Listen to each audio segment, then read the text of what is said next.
আজকে ছাত্র দলে পোলাপান 2 জন উঠছে, আমি টাকা ভাড়া কত, আমি কি 50 টাকা 30 টাকা ভাড়া কই কি ভাড়া তো নাই, ভাড়া দিবে না, তুই আবার চিরস। আমি তারেকের দল, আমি তারেক দলে লিখেছি, আমি পেটের রাজনীতি করি। আমি এতদিন কোনো রাজনীতি করতাম, কিন্তু আজকে এই ন্যাক্কারজনক ঘটনার পর থেকে আমি চাই বাংলাদেশের জনগণ জামাতের ক্ষমতা দেখতে চাই। এর জন্য আমি মরতে প্রস্তুত, আমি হাদি ভাইয়ের মতো হব, মরতে প্রস্তুত। জামাতের ক্ষমতা, ইসলামের শাসন দেখতে চাই।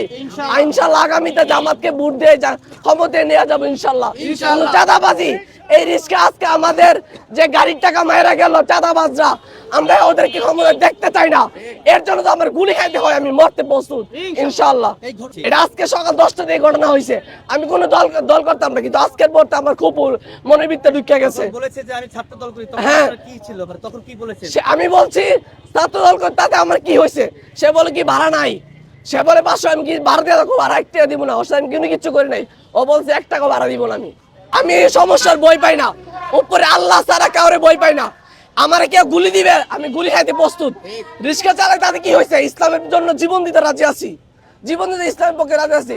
সামনে যত বড় নেতা হোক না কেন, আমার গুলি দিতে প্রস্তুত। আমি জামাতের পক্ষে থাকবো। পক্ষে কেন? জামাতের পক্ষে কেন? কেন ওরা কিছু নিয়ম কারণ দেখছে, ওরা অনেক দলের, ওদের দলের লোকরা গায়ে ঢুকলে বাড়া কোনোদিন মায়েরা যায় না, কিন্তু এই গণঅভ্যুত্থানের পড়তে আজকে এলে দুইবার ঘটনা হয়েছে, ওদের দলের লোকটা 2বার ঘটনা করছে। তার জন্য আমি খেয়ে গেছি। আমি গাড়ির উপরে আল্লাহ আছে, আমি মুসলমানের সন্তান, তো আমি মিথ্যা কথা করার কোনো দরকার নেই। আমার মিথ্যা কথা কোনো দরকার নেই। চিনেছেন ওরা, বলতে ওরা উনি একজনকে ফোন করে বলছে আমি ছাত্র তুই তাড়াতাড়ি আয়।